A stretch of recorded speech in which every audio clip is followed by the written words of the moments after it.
आपको कभी किसी कॉल पर यह कहा गया है कि आप डिजिटल अरेस्ट हो चुके हैं? क्या किसी ने खुद को सीबीआई, पुलिस या TRAI का अधिकारी बताकर आपको डराने की कोशिश की है? अगर हां तो सावधान हो जाइए, क्योंकि नोएडा में एक ऐसा ही बड़ा साइबर फ्रॉड रैकेट सामने आया है जिसने लोगों को डराकर करोड़ों रुपए ठग लिए। गौतम बुद्ध नगर की साइबर क्राइम पुलिस ने बड़ी कार्रवाई करते हुए 2 शातिर साइबर अपराधियों को गिरफ्तार किया है। गिरफ्तार आरोपियों के पास से घटना में इस्तेमाल किए गए 2 मोबाइल फोन भी बरामद किए गए हैं। दरअसल 13 मार्च 2026 को एक पीड़ित ने साइबर क्राइम थाने में शिकायत दर्ज कराई। पीड़ित को एक कॉल आती है जिसमें कॉलर खुद को TRAI का अधिकारी बताता है। उसे कहा जाता है कि उसके मोबाइल नंबर से अश्लील वीडियो भेजे जा रहे हैं और इस मामले की जांच मुंबई क्राइम ब्रांच और सीबीआई कर रही है। उसके बाद पीड़ित को डिजिटल अरेस्ट का डर दिखाया जाता है और जांच के नाम पर उससे धोखाधड़ी की जाती है। शिकायत मिलते ही साइबर क्राइम पुलिस हरकत में आती है और एक टीम का गठन किया जाता है। 19 मार्च 2026 को पुलिस इलेक्ट्रॉनिक सर्विलांस की मदद से दोनों आरोपियों को ट्रेस करती है और सेक्टर 63 क्षेत्र से गिरफ्तार कर लेती है। गिरफ्तार आरोपियों की पहचान ऋषभ तिवारी 21 वर्ष निवासी अमेठी, कुंवर शुक्ला 20 वर्ष निवासी अमेठी के रूप में हुई है। अब जरा समझिए ये खेल कैसे चलता था। ये आरोपी खुद सीधे कॉल नहीं करते थे, बल्कि साइबर ठगों को अपने बैंक अकाउंट उपलब्ध कराते थे। इन खातों में ठगी का पैसा ट्रांसफर होता था और फिर उसे आगे घुमाया जाता था। पुलिस जांच में सामने आया कि इनके बैंक खातों में अब तक 10.95 लाख रुपए ट्रांसफर हो चुके हैं।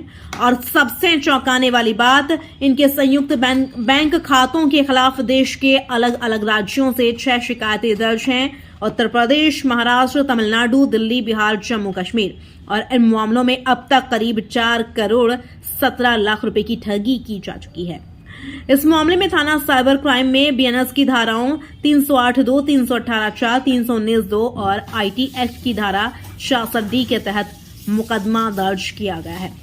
Commissioner of police Gautam Buddha Nagar ma'am के निर्देशन में गौतम बुद्ध नगर में लगातार साइबर क्राइम और साइबर क्रिमिनल्स के विरुद्ध कार्यवाही की जा रही है। कुछ समय पूर्व थाना साइबर क्राइम पे डिजिटल अरेस्ट के संबंध में एक अभियोग पंजीकृत किया गया था। विवेचना के दौरान थाना साइबर क्राइम पुलिस द्वारा 2 म्यूल अकाउंट होल्डर्स को गिरफ्तार किया गया है, जिनके बैंक खातों में करीब 11 लाख रुपए की धनराशि प्राप्त हुई थी। ये भी ज्ञात हुआ कि इन दोनों के खिलाफ देश भर में करीब 6 शिकायतें दर्ज हैं और इनके खातों में 4 करोड़ से ज्यादा की फ्रॉड से संबंधित धनराशि प्राप्त हुई।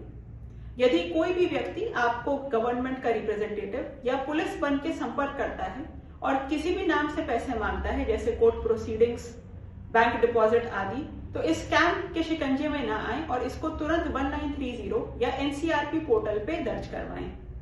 दोनों अभियुक्तों को माननीय न्यायालय के समक्ष पेश कर अन्य विधिक कार्यवाही की जा रही है।